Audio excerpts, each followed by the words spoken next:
महादेव ने तो उसका सर उसके धड़ से विलग किया था, फिर वो पुनः जीवित कैसे हो गया? ये क्या हो रहा है? अभी तक तो पिताश्री का क्रोध उसकी शक्ति बन रहा था, इसीलिए पुनर्जीवित हो रहा था ये। किंतु अब तो पिताश्री शांत हैं। जलंधर का वध भी किया उन्होंने, फिर वो कैसे जागृत हो उठा? इसका तो यही अर्थ है कि मात्र पिताश्री का क्रोध ही उनकी शक्ति का स्रोत नहीं, कुछ और भी है जिससे बल पाकर जलंधर सुरक्षित है। और क्या हो सकता है जिससे बल मिल रहा है जलंधर को? जो महादेव के बल को विफल करे, ऐसा बल और किसमें हो सकता है भला? इस रहस्य को शीघ्र ज्ञात करना होगा हमें। कैसे दूर होगा ये संकट?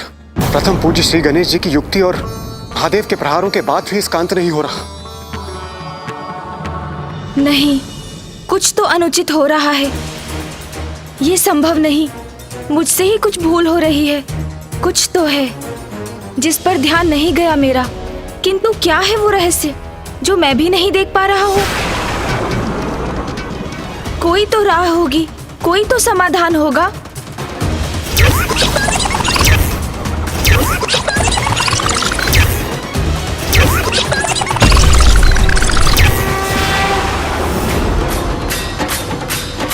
कुछ तो सुना था मैंने जब हम कैलाश लौटे थे और पिताश्री ने जलंधर को चुनौती दी थी।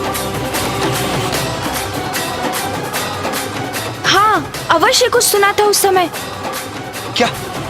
क्या सुना था गणेश तुमने?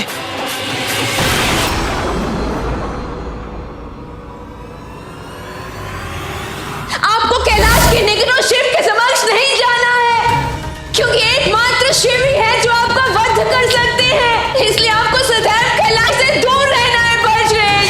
आपको कैलाश के निकटों शिव के समक्ष नहीं जाना है। जब तक तुम जीवित हो, मेरा कोई वध नहीं कर सकता। वृंदा वृंदा वृंदा वृंदा, वृंदा, तुम्हारे कहने का अर्थ है जलंधर की पत्नी वृंदा? हाँ मामा जी, जलंधर की पत्नी है वृंदा। उन्होंने उनसे कहा कि जब तक वो उनके साथ है, उनका कोई अहित नहीं हो सकता। ये नाम तो मेरे एक भक्त का है। मामा जी की भक्ति?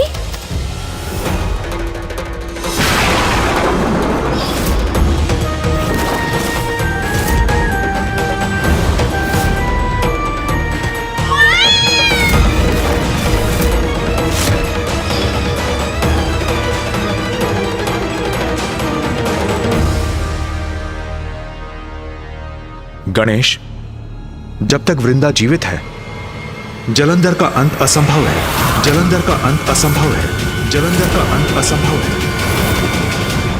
ये तो विचित्र दुविधा उत्पन्न हो गई। वृंदा जी ही जलंधर जी के जीवन का आधार है, किंतु क्यों? ये आपने क्या कहा भ्राता नारायण? जब तक वृंदा जीवित है, जलंधर का अंत नहीं हो सकता। वृंदा के नाम से मुझे उस वरदान का स्मरण हो आया है जो मैंने उसे दिया था। एक समय था जब वृंदा मेरी बहुत बड़ी भक्त थी। शांताकारं भुजगशयनं पद्मनाभं सुरेशं विश्वाधारं गगनसदृशं मेघवर्णशुभांगं लक्ष्मीकान्तं कमलनयनं योगीभिर्धान्यगम्यं वन्दे विष्णुं भवभयहरं सर्वलोकैकनाथम्।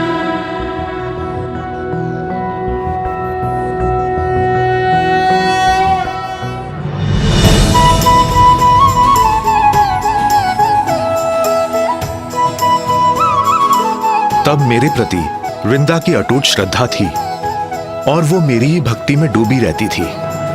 उसकी भक्ति और तपस्या से प्रसन्न होकर एक दिवस मैंने उसे दर्शन दिया और उसे वरदान मांगने को कहा। प्रभु, अगर आप मुझे कोई वरदान देना ही चाहते हैं तो सदा सुहागिन रहने का वरदान दीजिए। मेरे जीवित रहते मेरे पति की कभी मृत्यु ना हो। संसार का कोई मनुष्य, कोई देवता यहाँ तक कि त्रिदेव भी मेरे पति को मारने में सक्षम ना हो पाए। किंतु पुत्री, तुमने अभी तक तो अपने पति का चुनाव तो किया ही नहीं। मुझे विश्वास है प्रभु कि समय आने पर मेरे स्वामी का चुनाव भी हो ही जाएगा। जब भी वो मेरे समक्ष आएंगे और मुझे भा जाएंगे तो मैं भी उनका चुनाव कर लूंगी और फिर आपके वरदान से वो सदा मेरे साथ रहेंगे। मेरे जीवित रहते उनकी कभी मृत्यु नहीं होगी। तथास्तु, तथास्तु, तथास्तु। मैं आपसे ये वरदान पाकर धन्य हो गई प्रभु। कल्याण हो पुत्री।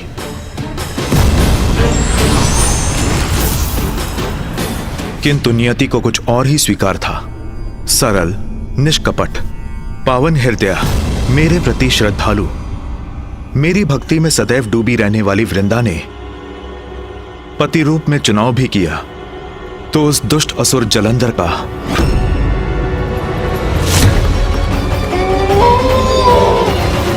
विश्वास ही नहीं होता। जलंधर की पत्नी वृंदा मामा जी की भक्त, कुछ स्पष्ट नहीं हो रहा है। जब तक वृंदा जीवित है जलंधर का अंत असंभव है। असंभव है मेरा अंत। मैंने सुना था तुम त्रिकालदर्शी हो, सब ज्ञात है तुम्हें, किंतु मिथ्या सुना था मैंने, सब मिथ्या है। अंततः मेरे वध के इतने व्यर्थ प्रयास नहीं करते तुम। अभी भी समझ जाओ शिव, समझ जाओ, शरणागत बन जाओ। मैं भगवान सर्वश्रेष्ठ जलंधर हूँ, मैं अमर हूँ। तुम कितने मूर्ख हो जलंधर, तुम अभी तक नहीं समझे कपट, कुटिलता और दुष्टता कभी भी अमर नहीं होते। उनका अंत तो होकर ही रहता है। अंत करोगे? असंभव को संभव बनाओगे, मिथ्या भगवान। मामा जी, आपकी भक्ति सरल हृदय वृंदा और उस वृंदा में बहुत भेद है। जिससे हमारी भेंट हुई थी वो तो बहुत अभिमानी थी, विचित्र वस्त्र और आभूषण धारण किए थे उसने। आपकी भक्ति में इतना बड़ा परिवर्तन कैसे संभव है मामा जी? कदाचित जलंधर की पत्नी कोई और वृंदा है। नहीं गणेश, वृंदा में आए परिवर्तन का कारण जलंधर ही है। वृंदा के साधारण पुजारिन रूप से, उसकी साधारण वेशभूषा से जलंधर उसकी ओर कभी आकर्षित नहीं होता, क्योंकि बुरे और बुराई को सादगी कभी नहीं भाती।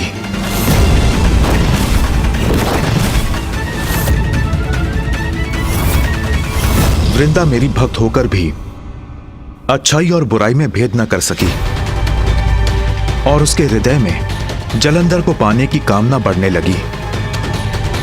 हमारी अनुचित कामनाएं हमें पाप की ओर ले जाती हैं। वही वृंदा के साथ भी हुआ। वो मेरी भक्ति त्याग कर जलंधर की कामना करने लगी।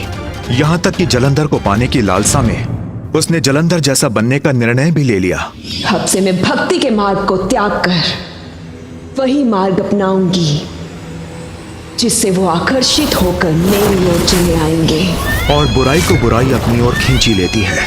जब वृंदा बुरी बनी तो जलंधर उसकी ओर आकर्षित भी हुआ।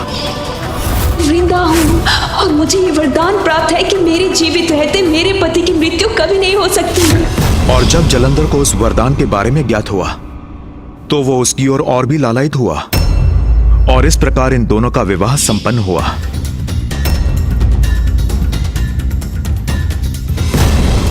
गणेश, जब तक वृंदा जीवित है वो सदा सुहागन रहेगी। अर्थात वृंदा के जीवित रहते जलंधर का अंत असंभव है। जलंधर का अंत असंभव है। जलंधर का अंत असंभव है।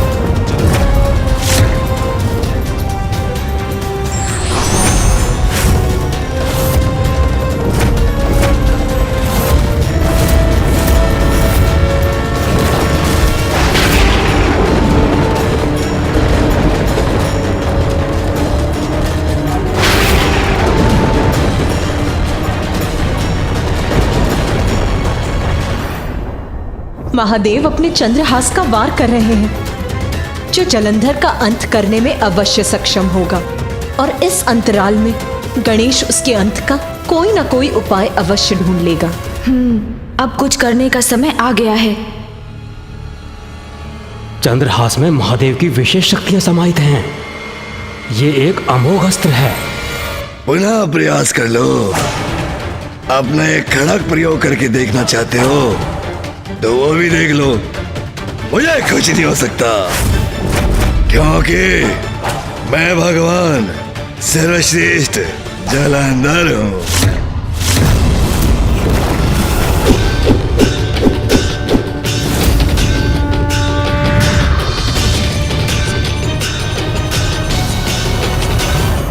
ये खड़क तो दिव्य प्रतीत होता है। कहीं उस वृद्ध असुर गुरु का कथन सत्य तो ना हो जाए।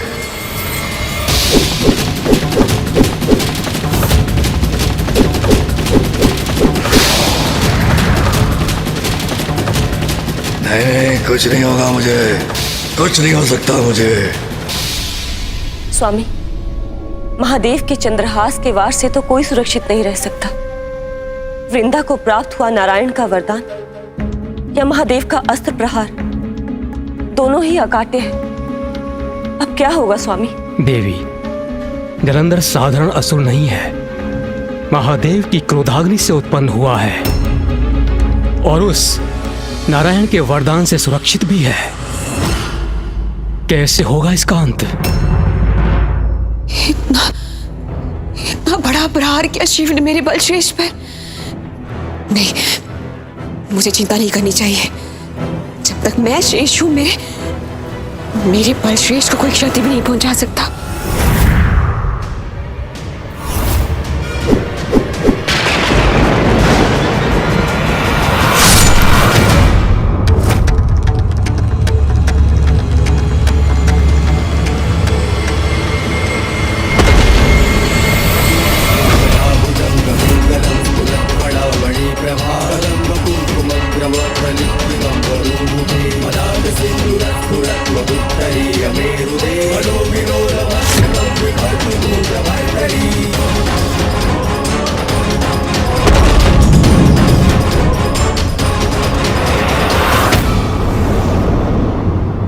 महादेव का चंद्रहास प्रहार कभी व्यर्थ नहीं हो सकता। महादेव का प्रहार जलंधर को आघात देगा, किंतु मेरे वरदान की अवमानना नहीं करेंगे महादेव। जलंधर को आहत होने से तो कोई नहीं रोक सकता, किंतु बिना वृंदा का अंत हुए उसका अंत भी कहाँ संभव है? ये तो विकट स्थिति उत्पन्न हो गई।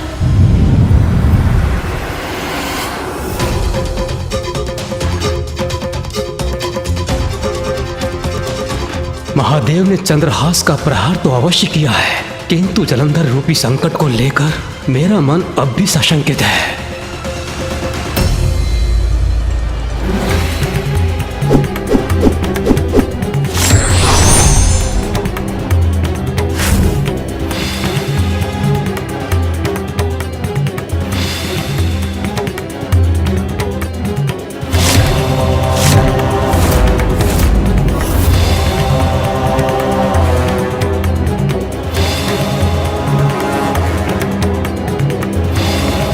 आपने उचित ही किया नाथ, किंतु ये क्या देख रही हूं मैं? उमा अचंभित और चिंतित क्यों हो उठी?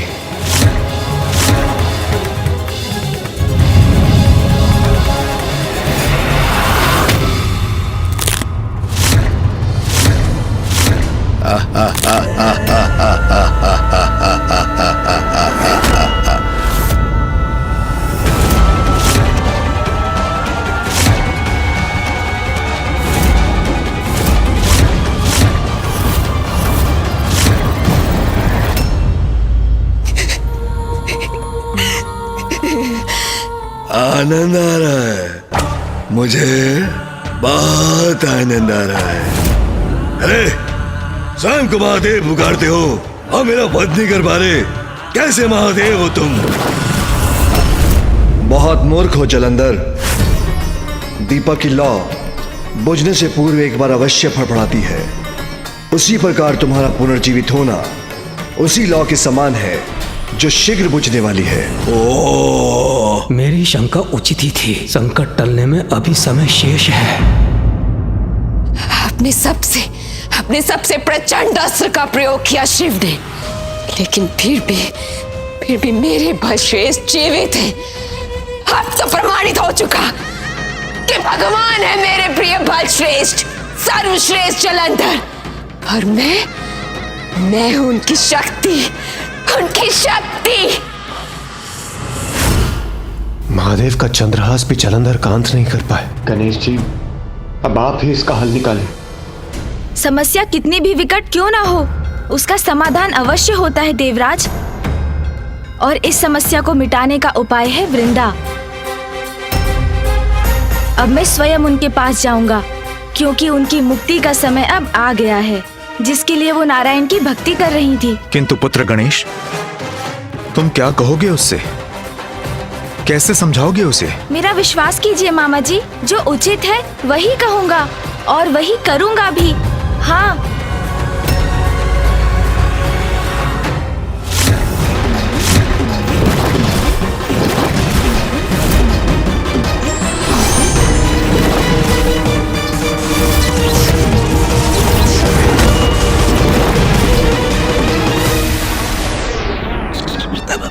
प्रभु, यदि आप वृंदा जी के साथ युद्ध करने जा रहे हैं तो कदाचित मुझे अपना कवच धारण कर लेना चाहिए था। कभी कभी जो कार्य शक्ति नहीं कर सकती, वो कार्य युक्ति से हो जाता है मूषक जी। और जहाँ अस्त्र निरर्थक हो जाते हैं, वहाँ शब्दों को अस्त्र बनाना पड़ता है। हाँ, इसलिए जो कार्य शांति पूर्वक हो सकता है, उसमें युद्ध कदाचित उचित नहीं। प्रभु, अभी तो हम ऋषि अगस्त्य के क्रोध से रक्षित हुए हैं, और अब आप मुझे शंका हो रही है। ये कैसे संकट में प्रवेश करवा रहे हैं मुझे? मूषक जी, संकट के भीतर नहीं, उसे दूर करने के लिए जा रहे हैं हम, जो हमारा कर्तव्य भी है। शंका दूर कीजिए और अपनी गति बढ़ाइए आप। जी प्रभु। कार्य जितना शीघ्र संपन्न हो, उतना ही उत्तम होता है मूषक जी। चलिए। जो आज्ञा प्रभु।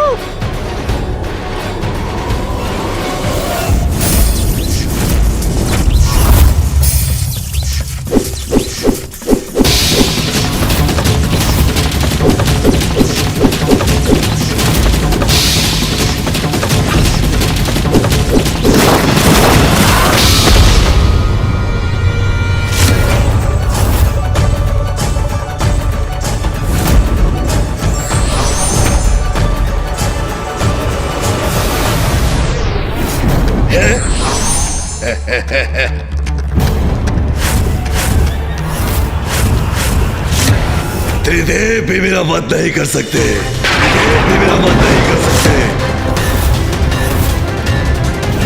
अमर हूं मैं, भगवान हूं मैं, अमर हूं मैं, भगवान हूं मैं, अमर हूं मैं, भगवान हूं मैं। बस, अब चिंता की कोई बात नहीं है। अब ये शिव चाहे कितनी भी बार मेरे बलश्रेष्ठ का वध क्यों ना कर ले, मेरे बलश्रेष्ठ पुनर्जीवित हो उठेंगे। फिर एक समय आएगा जब ये शिव अपनी पराजय स्वीकार करने के लिए विवश हो जाएगा। मुझे मेरे प्रिय बलश्रेष्ठ के लिए उनका प्रिय और स्वादिष्ट भोजन तैयार करना चाहिए। ये कभी भी विजयी होकर लौट सकते हैं।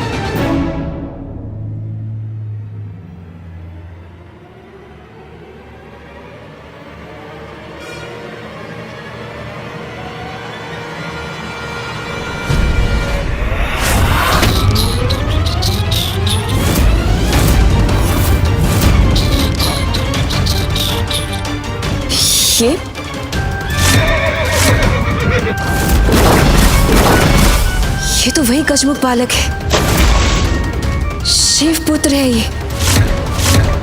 लेकिन ये यहाँ कैसे आया? क्या कर रहा है यहाँ पे? सुनो, रुको। यहाँ क्या कर रहे हो तुम? रुको। रुको तुम दोनों।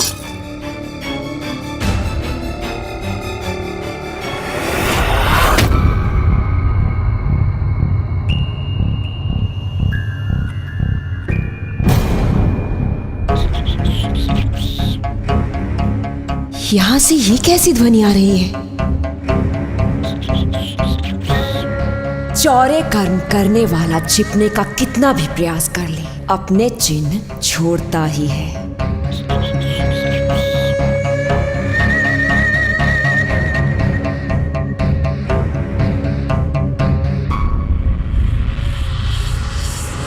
प्रभु, पूर्ण विश्वास है ना आपको? जो लेने आए थे वो मिल गया आपको?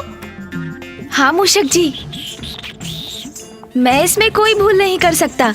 ये तो मैंने जलंधर जी के कक्ष से ही ढूंढ निकाली है। प्रभु, प्रभु, एक बार मुझे भी दिखाइए ना। नहीं नहीं मूषक जी, ये तो वो शक्ति है जिससे जलंधर का अंत हो सकता है। अच्छा, भैया ने मुझे बताया था कि जलंधर को नष्ट करने का एकमात्र यही उपाय है। आपको ज्ञात है, उसकी समस्त शक्तियों का स्रोत है ये शक्ति।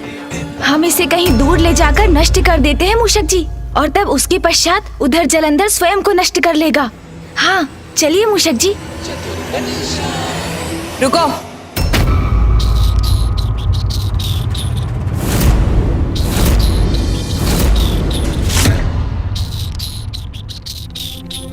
कौन सी शक्ति के बारे में बात कर रहे थे तुम दोनों? क्या लेके जा रहे हो यहाँ से? प्रभु, ये तो उचित नहीं हुआ। इन्होंने तो सब कुछ सुन लिया। अब क्या होगा? शक्ति? कैसी शक्ति? ये आप क्या कह रही हैं? मुझे तो कुछ भी ज्ञात नहीं। मुझे छलने का प्रयास मत करो, मैं सब सुन चुकी हूँ। दिखाओ मुझे वो शक्ति।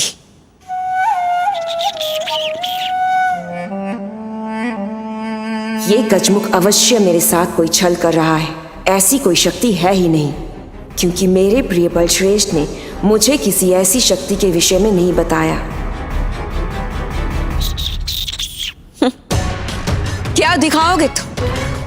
ऐसी कोई शक्ति है ही नहीं। इससे पूर्व में भी जब तुम आए थे तो बहुत उपद्रव किया था तुमने, और अब जब तुम्हारे पिता मेरे प्रिय बलश्रेष्ठ से पराजित होने वाले हैं तो तुम कोई बड़ी समस्या खड़ी करने आए हो यहाँ। उचित है वृंदा जी, यदि आपका यही विश्वास है तो यही सत्य होगा। इसलिए जब मैं आपके और जलंधर जी के लिए कोई संकट नहीं, मेरे हाथों में कोई भी अद्भुत शक्ति नहीं, तब तो आपको मुझे निसंकोच लौटने देने में कोई आपत्ति नहीं होगी। चलिए मूषक जी। अरे ये तो जा रहा है यहाँ से। कदाचित मुझे देख लेना चाहिए कि इसकी मुट्ठी में है क्या।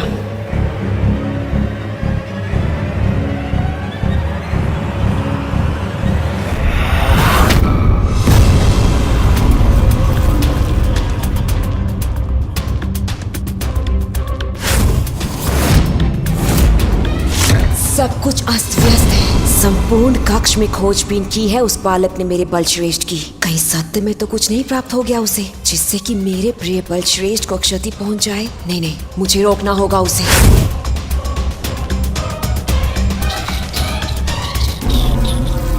रुको, वो शक्ति मुझे दो। चलिए चलिए मूषक जी, शीघ्रता कीजिए।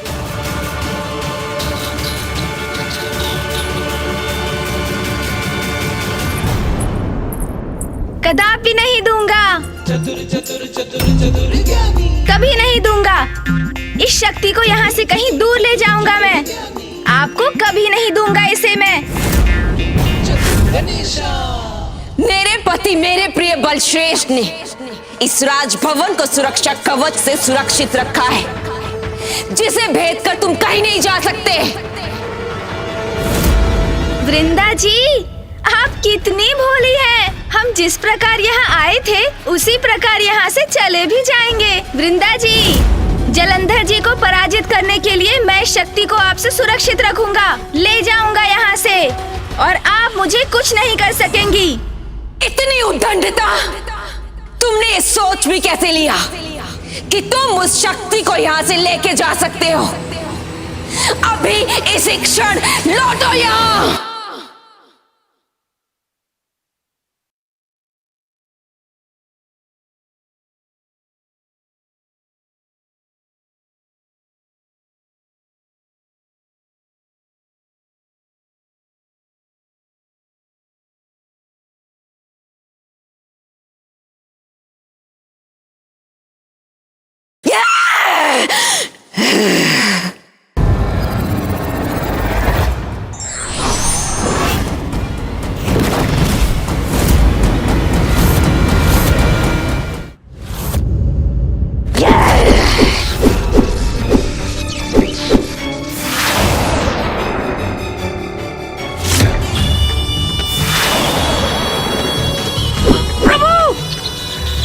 संभलिए।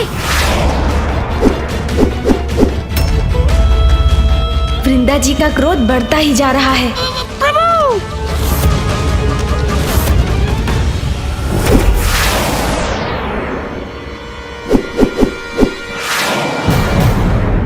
इस बार मैं तुम्हें यहाँ से जाने नहीं दूंगी। प्रभु, हमें यहाँ से शीघ्र निकलना चाहिए। मूषक जी धीरज रखिए, धीरज।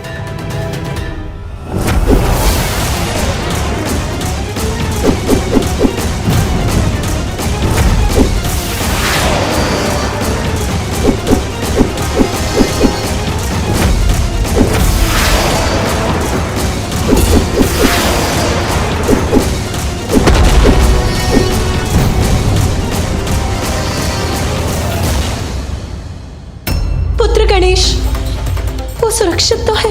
मैं इस प्रकार निष्क्रिय नहीं रह सकता। कदाचित गणेश को मेरी आवश्यकता है। मुझे उसके पास जाना ही होगा। रुको कार्तिकेय, गणेश बुद्धि से श्रेष्ठ है।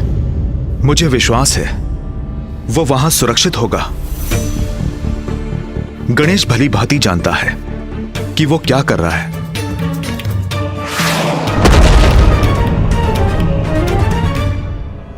कैसी विडंबना है ये। एक और गणेश वृंदा को संभाल रहा है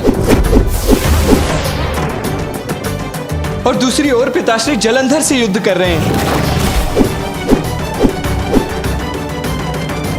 और मैं किसी की कोई सहायता नहीं कर पा रहा हूं।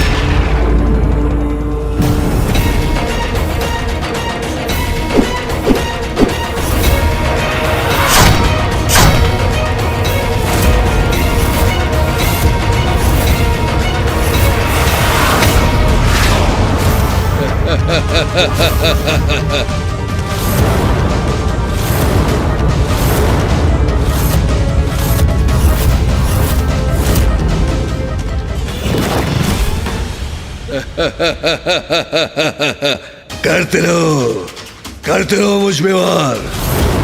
समय की कमी नहीं है मेरे पास, क्योंकि मैं भगवान सर्वश्रेष्ठ जलंधर हूं।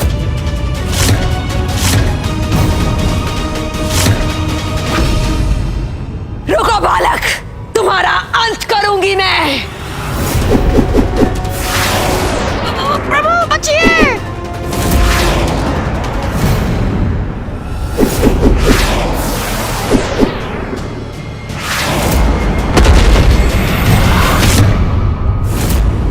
इस बार मैं तुम्हें यहां से जाने नहीं दूंगी।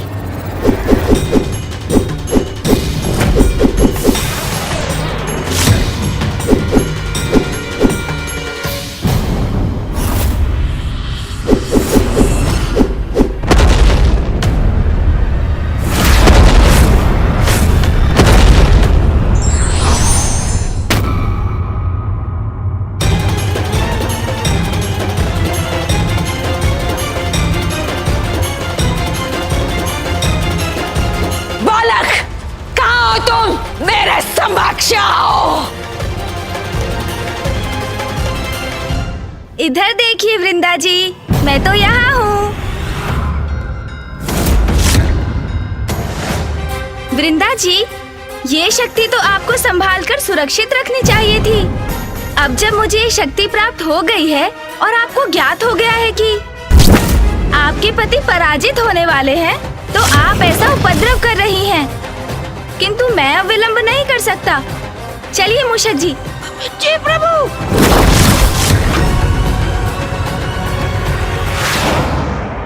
तुम कहीं भी चले जाओ गजमुख, किंतु मैं तुमसे वो शक्ति छीन कर ही रहूंगी और फिर तुमको नष्ट कर दूंगी मैं।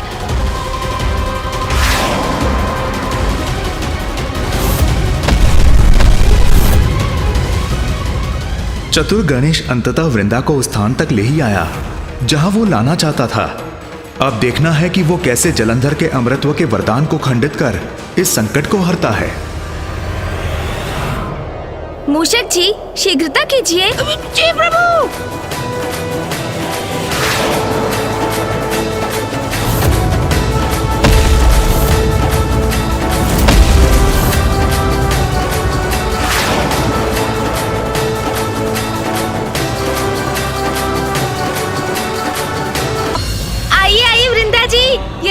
शक्ति चाहिए तो आइए, ले लीजिए मुझसे। तुम कहीं भी चले जाओ गजमुख, किंतु मैं तुमसे वो शक्ति छीन कर ही रहूंगी। मूषक जी चलिए। जी प्रभु।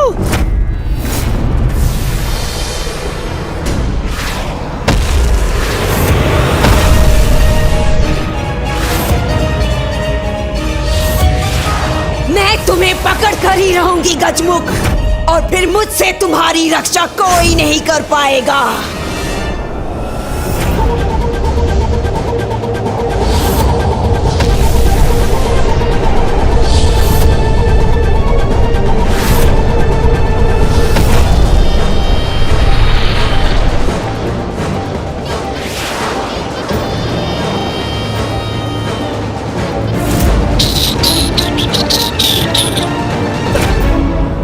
मूषक जी शीघ्रता कीजिए।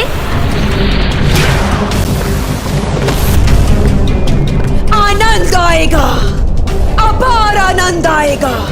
वहाँ तुम्हारे पिता को मेरे पति धूल धूसरित करेंगे।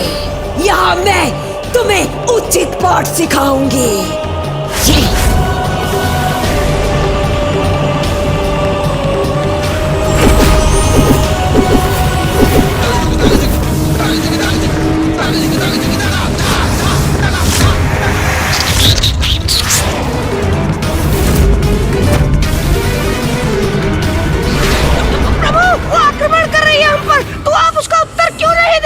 युद्ध तो मैं भी कर सकता हूँ मूषक जी, किंतु मैं अपने हाथों से किसी स्त्री का वध नहीं करना चाहता।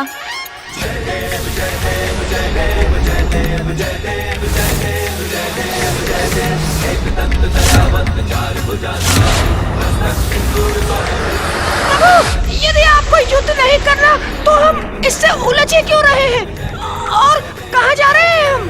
मूषक जी आपके प्रश्नों की सूची तो कभी समाप्त ही नहीं होती।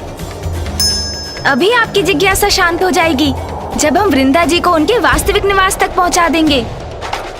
उन्हें उनके सत्य से पुनः परिचित करा देंगे। ओह, समझ गया प्रभु।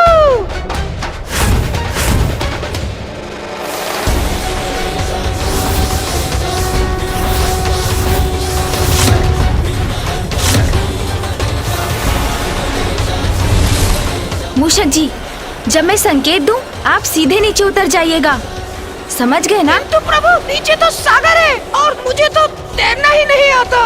अब सागर में तो कूदना ही पड़ेगा, अन्यथा वृंदा जी की छोड़ी गई शक्ति आपको पल भर में भस्म कर देगी। मूषक जी मुझ पर विश्वास रखिए और निसंकोच उतरिए। जी प्रभु।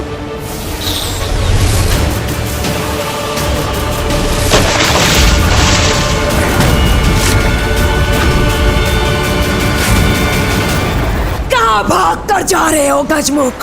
कहीं भाग कर नहीं जाने दूंगी तुम्हें। व्यर्थ प्रयास कर रही हैं आप। सागर की अतल गहराई में आप मुझे कभी नहीं पकड़ सकेंगी वृंदा जी। वास्तविक भगवान की पत्नी हूँ मैं। तुम्हें कहीं से भी ढूंढ निकालने की क्षमता है मुझ में। जल में हो या थल में, तुम मुझसे कहीं नहीं बच सकते।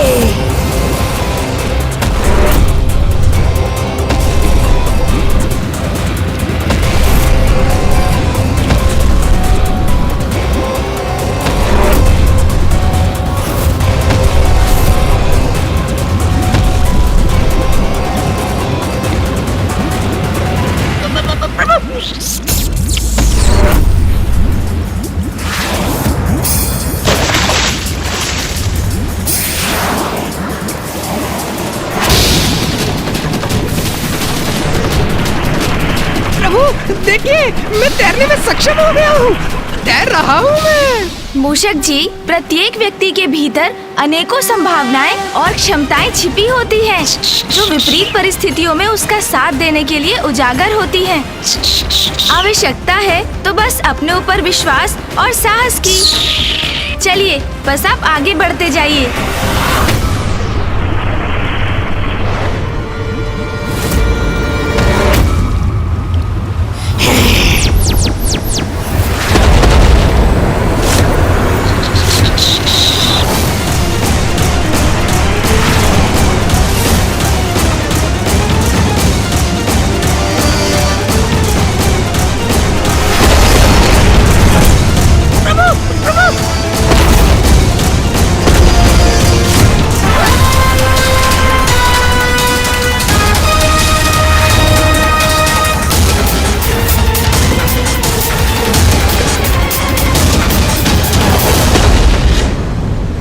मैं वृंदा जी को कोई आघात नहीं दूंगा, किंतु सागर में बसे जीवन को भी आहत नहीं करने दूंगा।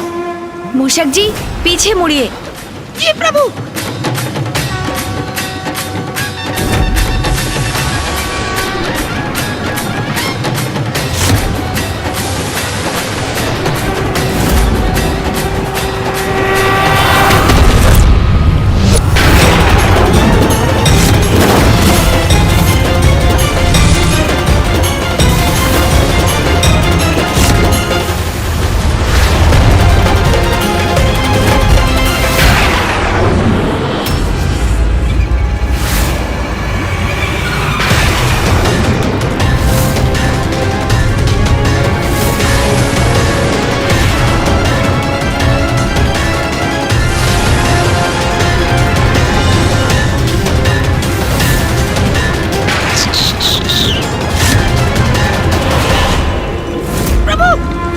मूषक जी ऊपर चलिए।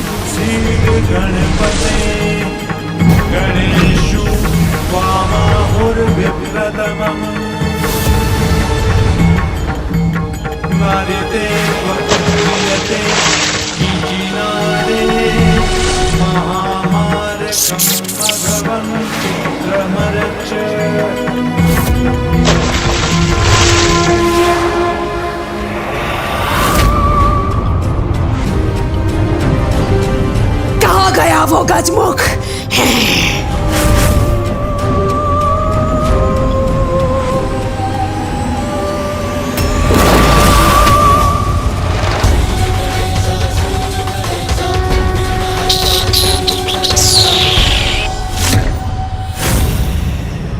बस वृंदा जी, अब मैं अपने लक्ष्य से अधिक दूर नहीं, और जैसे ही मैं वहाँ पहुँचूंगा मैं इस शक्ति को नष्ट कर दूंगा और फिर उधर जलंधर का वध हो जाएगा। जब तुम प्रथम बार मेरे कैलाश में आए थे तब से तुम्हारे कारण विनाश ही हुआ है। कंटक की भांति चुभ रहे हो तुम मेरे नेत्रों में। बस किंतु आज तुमसे वो शक्ति छीन कर तुम्हें ताड़ना देने का आनंद प्राप्त करूंगी मैं।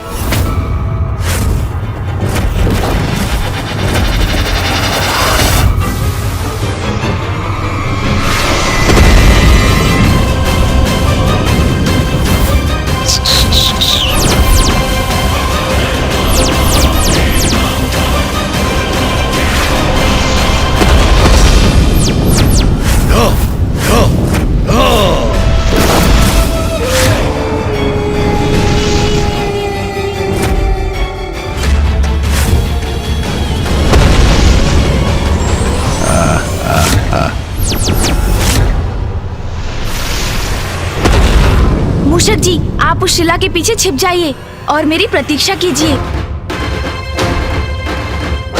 जी प्रभु।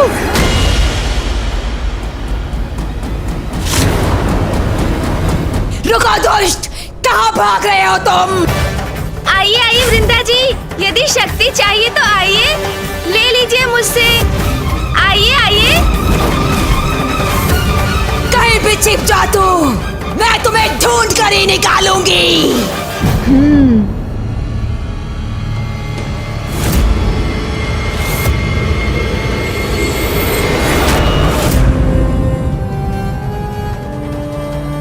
तो उस खंडहर की तरफ जा रहा है ये।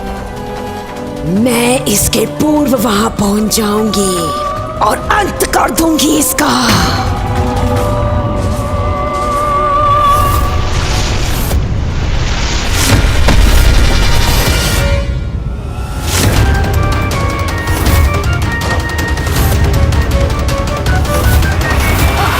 अरे आप आ गई? पकड़े गए ना गजमुख। मैंने तुमसे पहले ही कहा था कि मुझसे बचकर कहीं नहीं जा सकोगे तुम। आज इस चीर्ण शीर्ण मंदिर के अवशेष साक्षी बनेंगे मेरे द्वारा तुम्हें उचित पाठ सिखाने में। पाठ तो कोई अवश्य सीखेगा यहाँ, किंतु वो कौन होगा ये तो अभी ज्ञात हो जाएगा वृंदा जी।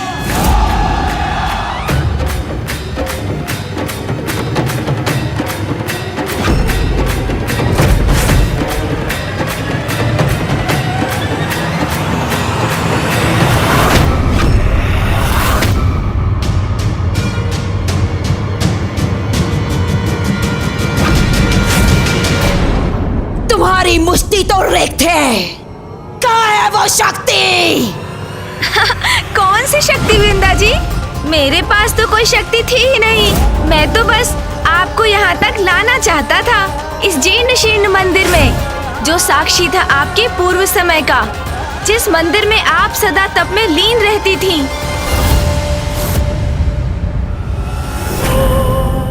मैं और इस मंदिर में रहती थी?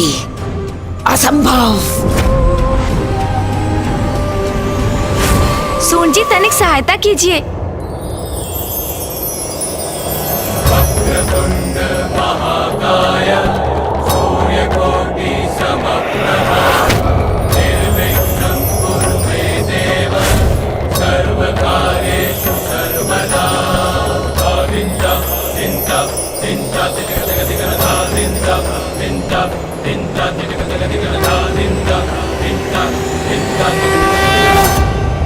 शांताकारं भुजगशयनं पद्मनाभं सुरेशं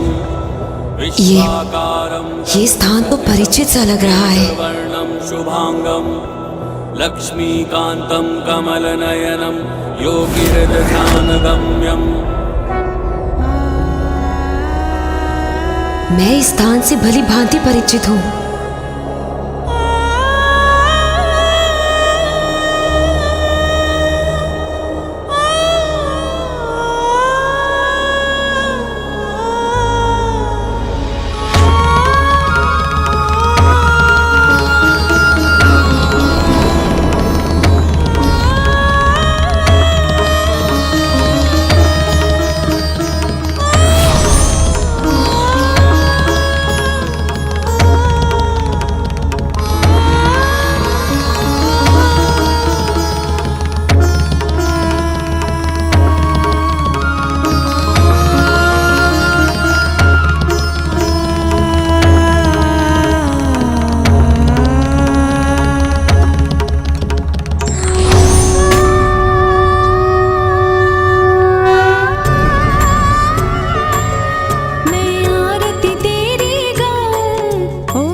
स्मरण कीजिए वृंदा जी, आप क्या थी और अब क्या हो गई हैं? स्मरण कीजिए अपनी सरलता, अपनी पवित्रता को। और अब देखिए कितनी बुराइयों को आपने अपना लिया है। बुरी संगति का कैसा कुप्रभाव हुआ है आप पर।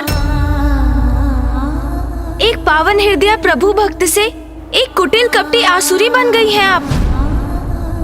मात्र एक अनुचित कामना व्यक्ति को ऐसे अंधकार कूप में धकेल सकती है जिसमें आप पहुंच गई हैं वृंदा जी। जलंधर को पाने के लिए आपने अपने इष्ट, संसार के पालनहार प्रभु नारायण को भुला दिया। भक्ति के गंगा समान पावन प्रवाह को तेज कर आपने दुष्टता से अपने जीवन को दूषित कर दिया। जिसे मैंने अपने पति रूप में चुना, उसे अपनी ओर आकर्षित भी न कर सकी मैं, तो क्या लाभ है ऐसी विष्णु भक्ति का। अब से मैं भक्ति के मार्ग को त्याग कर वही मार्ग अपनाऊंगी जिससे वो आकर्षित होकर मेरी ओर चले आएंगे। भक्त ने भक्ति त्याग दी, किंतु भगवान ने उसका साथ नहीं छोड़ा वृंदा जी। आपको आपकी भक्ति के फलस्वरूप प्रभु नारायण से प्राप्त हुआ वरदान ही उस दुष्ट जलंधर का कवच बना हुआ है। वो दुष्ट जो संसार से भगवान का अस्तित्व ही मिटा देना चाहता है, जो पापी होने पर भी जगत का भगवान बनना चाहता है। हाँ वृंदा जी, स्मरण कीजिए आप आप श्री हरि नारायण की महाभक्त हैं।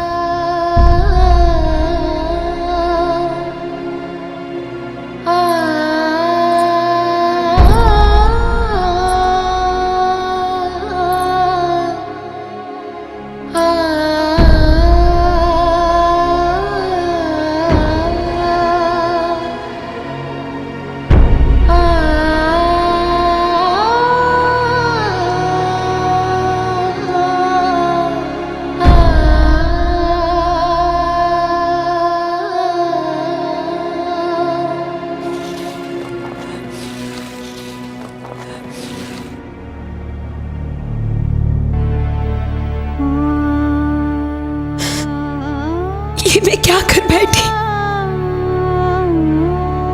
इतना बड़ा अपराध कैसे हो गया मुझसे नारायण? मेरे आराध्य, मैं ऐसी कपटी कुटिल कैसे बन गई?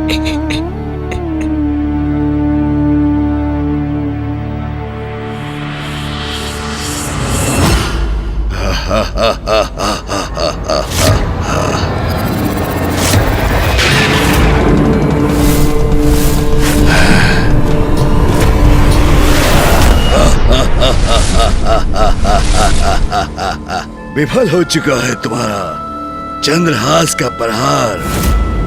फिर भी वार करना चाहते हो तो कर लो, किंतु मुझे कुछ नहीं हो सकता।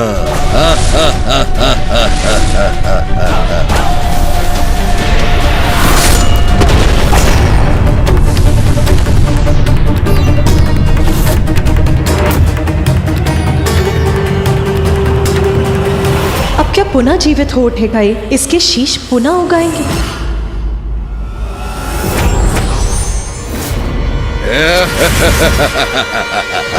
मैं पुनः वापस आ गया। अरे ये क्या हुआ? तुमने अपना चंद्रहास क्यों लौटा लिया? पुनः वार करो, चलो एक बार पुनः वार करो मुझ पे। मुझे इस क्रीड़ा में बहुत आनंद आ रहा है।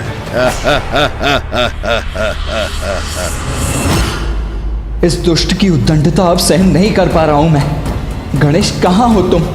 विघ्नहर्ता हो तुम अनुज। इस विघ्न को कब दूर करोगे तुम?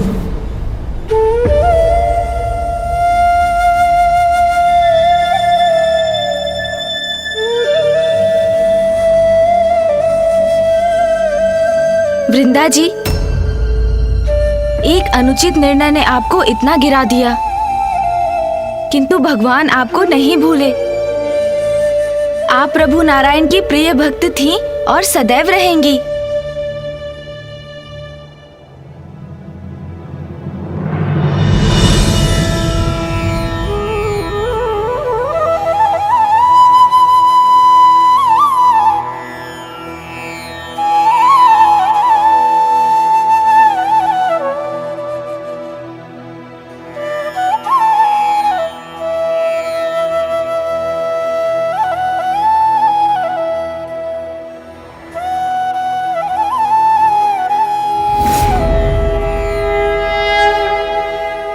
नहीं नारायण,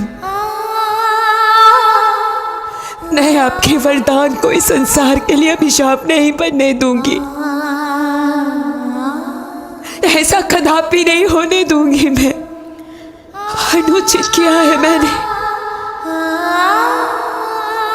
किंतु अब सब उचित कर दूंगी मैं। ओम नारायणाय नमः। ओम नारायणाय नमः। ओम नारायणाय नमः। ओम नारायणाय नमः। ओम नारायणाय नमः।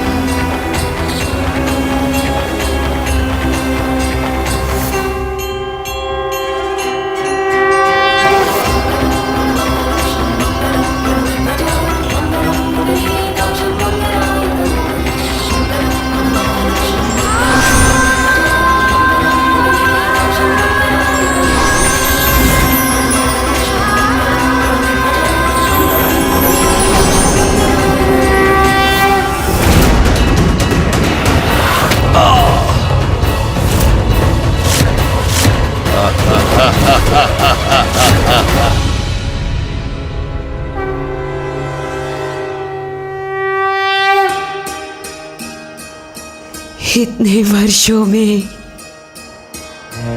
ऐसी अद्भुत आत्मिक शांति, ऐसे परम सुख का आनंद आज पुनः प्राप्त हो गया मुझे।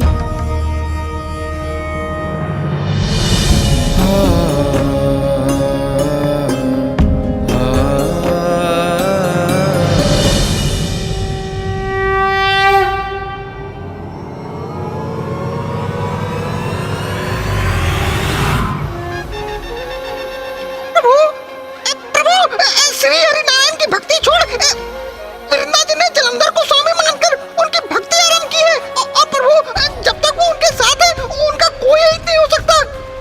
तो हम क्या प्रभु? मूषक जी, अब वृंदा जी अपनी भूल समझ चुकी हैं, किंतु अब प्रश्न ये उत्पन्न होता है कि क्या अब भी वृंदा जी जलंधर के पक्ष में होंगी, उनके अमृतत्व का कारण बनेंगी? ये तो अब उन्हें ही निश्चय करना होगा, क्योंकि एक वही है जो जलंधर और उनकी शक्ति को तोड़ सकती है। इसके अतिरिक्त अन्य कोई मार्ग नहीं मूषक जी।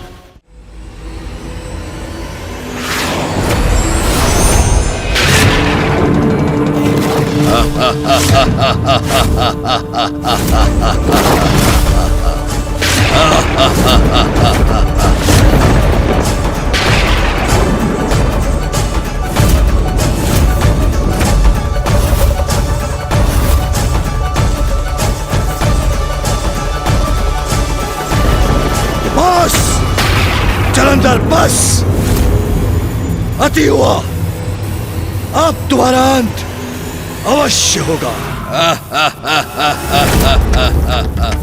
मूर्ख भगवान, अब तक तुम ये नहीं समझे कि तुम कुछ भी कर लो, मेरी मृत्यु नहीं हो सकती।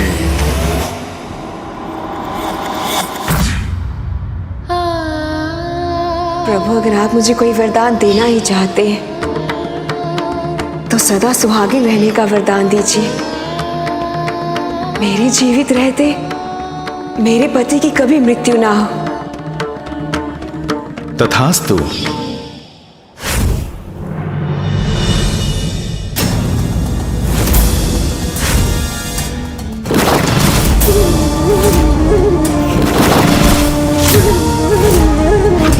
असुर गुरु है शुक्राचार्य, वही हमें संसार पर विजय प्राप्ति का मार्ग सुझाएंगे।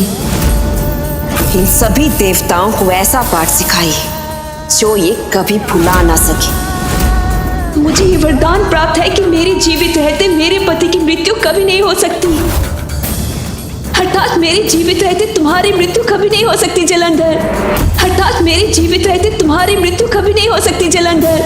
मुझे ये वरदान प्राप्त है कि मेरे जीवित रहते मेरे पति की मृत्यु कभी नहीं हो सकती। नहीं नारायण, मैं आपके वरदान को इस संसार के लिए अभिशाप नहीं बनने दूंगी।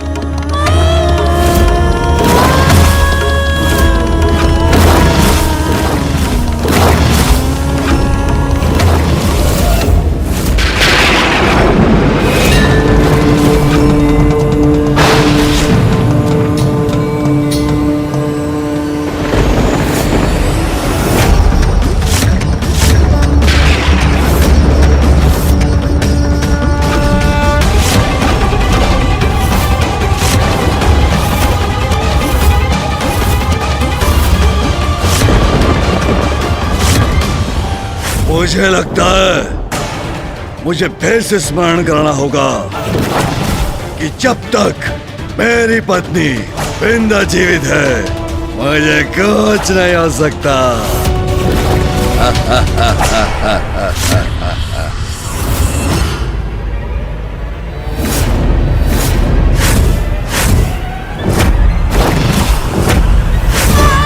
बुरी संगति का कैसा कुप्रभाव हुआ है आप पर?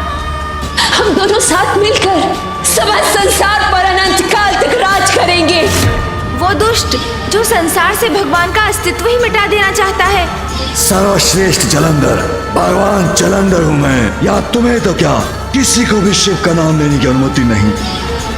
जो पापी होने पर भी जगत का भगवान बनना चाहता है। अपने सभी पापों का प्रायश्चित करूंगी मैं।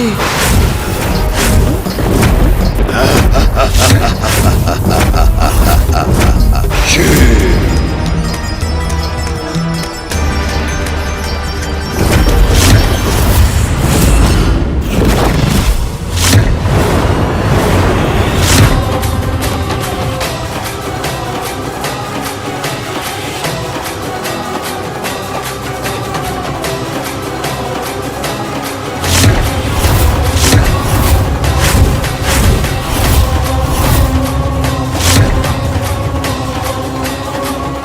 अपने इस पापमय जीवन से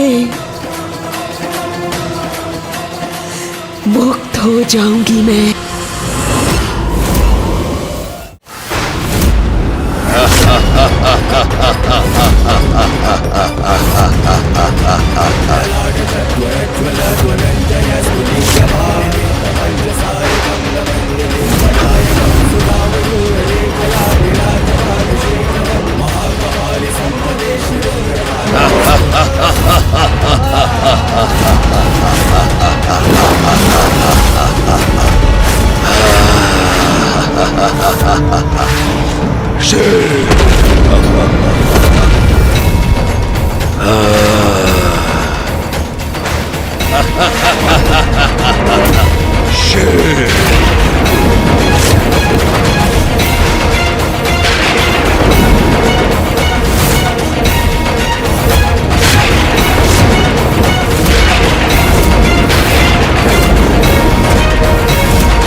कुछ नहीं हो सकता मुझे।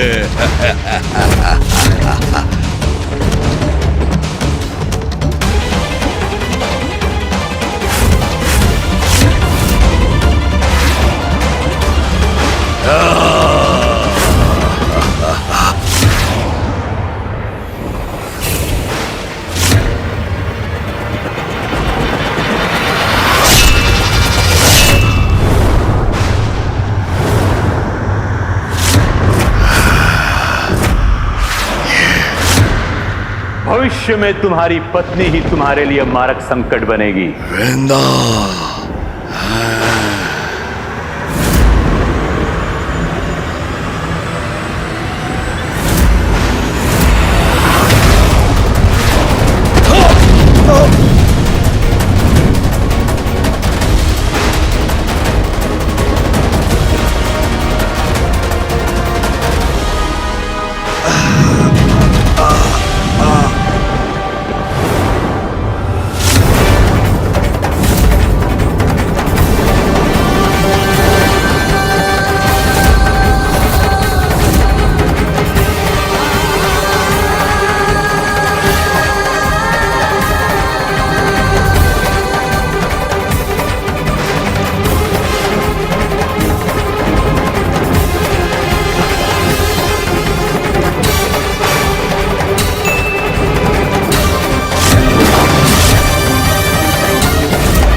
रुकिए मूषक जी, युद्ध समाप्त हुआ।